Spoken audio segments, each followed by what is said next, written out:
Oke, selamat pagi ya kepada para trader ya, dimanapun Anda berada, masih tetap bersama channel kita MFX Surabaya ya, di acara Market Power ya, yang kita adakan setiap pagi pukul 9.00 ya.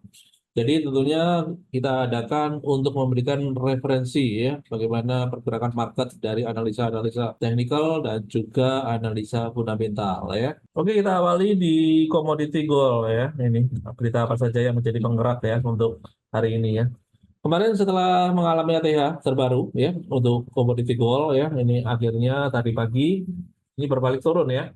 Untuk hari ini terlihat para pelaku pasar sudah mulai melakukan profit taking ya ini. Tapi diwaspadai untuk pergerakan kenaikan kembali ya, karena secara fundamental ini masih memberikan dukungan ya kepada komoditi gold ya ini ya. Kita lihat di sini bagaimana Presiden Amerika Serikat ya dan The Fed yang manas ya setelah membahas tentang pernyataan dari Gubernur The Fed Jerome Powell yang mengatakan bahwa Powell akan segera pergi dari The Fed ya. Ini tentunya juga berita yang cukup memanas ya setelah dakwaan terhadap Jerome Powell ya ini terhadap ancaman tindakan pidana ya. Ini tentunya akan mengganggu stabilitas independence untuk Bank Sentral Amerika Serikat ya. Ini tentunya memberikan suasana yang memanas ya ini ya antara perseteruan antara Presiden Donald Trump ya dan juga Jerome Powell ya yang memang di tahun lalu ya ini memanas karena ada perselisihan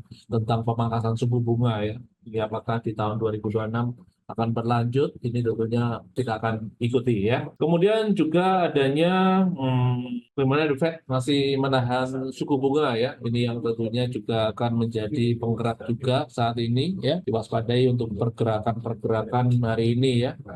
Untuk resisten ya di level 4630 ya. Ini menjadi level kunci untuk pergerakan pembalikan kembali untuk kenaikannya ya. Kemudian untuk area support ada di area 4577 ya. Ini menjadi level kunci juga untuk area support untuk eh, melanjutkan penurunannya ya. Ini yang perlu diwaspadai. Kemudian untuk pergerakan oil ya, ini kemarin cukup terjadi kenaikan yang sangat tinggi ya. Ini eh, setelah kita mencatat ada 5 hari berturut-turut ya, ini terjadi kenaikan untuk oil ya disebabkan karena berita dari Amerika Serikat versus Iran ya. Ini yang tentunya berpotensi mengganggu supply ya untuk oil ya. Ini yang membuat pergerakan untuk oil ini mengalami eh, kenaikan ya. Dan juga kekhawatiran dari terganggunya supply ya oil dari Iran dan juga potensi aksi militer ya. Ini juga akan menjadi penggerak juga. Dari segi teknikal kita lihat di time frame daily ya, ada formasi doji ya. Ini apakah merupakan tanda dari teknikal untuk adanya koreksi ya, untuk penurunan ya.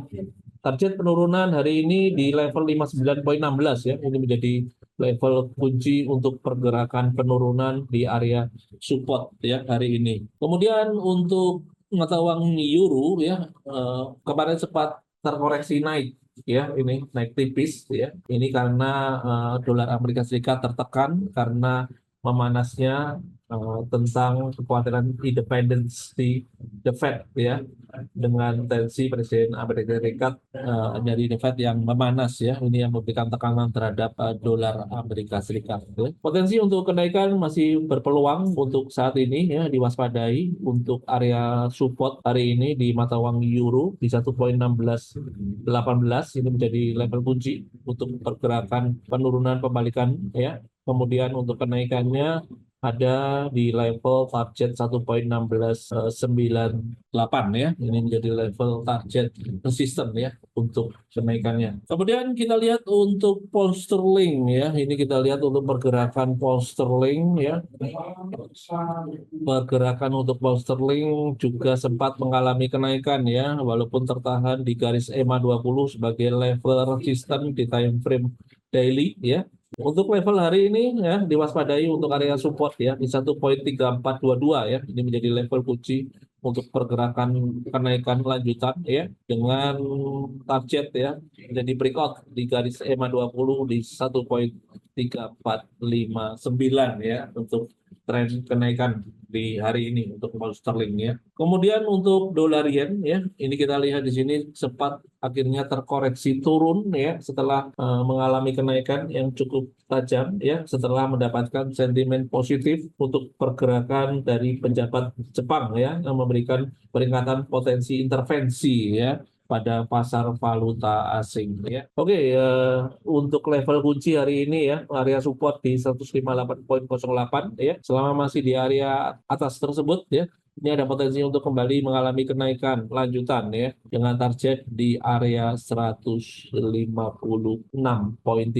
ya untuk target penurunan hari ini untuk dolar yen ya. Kemudian yang terakhir di indeks saham Nasdaq ya. Ini bagi teman-teman yang trading di indeks ya, terutama di indeks saham Amerika ya. Ini kita lihat di sini kemarin sempat anjlok turun ya untuk Nasdaq ya.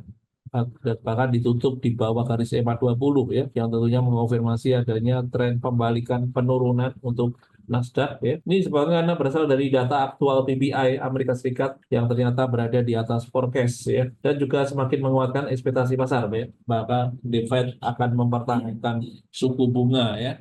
Tentunya yang kita tahu bagaimana pemangkasan suku bunga ini memberikan sentimen positif ya kepada Nasdaq. Justru sebaliknya pada saat tidak ada pemangkasan suku bunga ini menjadi sentimen negatif ya untuk Nasdaq ya. Oke, dari segi teknikal dan juga fundamental ya untuk hari ini Nasdaq berpeluang untuk bearish ya dengan target area support di area 25.529 ya. Oke, demikian untuk review pergerakan market hari ini ya di edisi tanggal 15 Januari ya 2025 ya. Oke, sebelum saya akhiri, saya ada kalender ekonomi ya yang perlu diperhatikan hari ini, ya. Yaitu yang pertama dari negara Inggris ya. Ini melaporkan laporan untuk GDP Inggris ya pukul 14.00. Kemudian GDP Jerman ya pukul 16.00 waktu Indonesia Barat. Kemudian yang terakhir di market Amerika ada laporan untuk klaim tunjangan pengangguran ya pukul 20.30 waktu Indonesia Barat ya.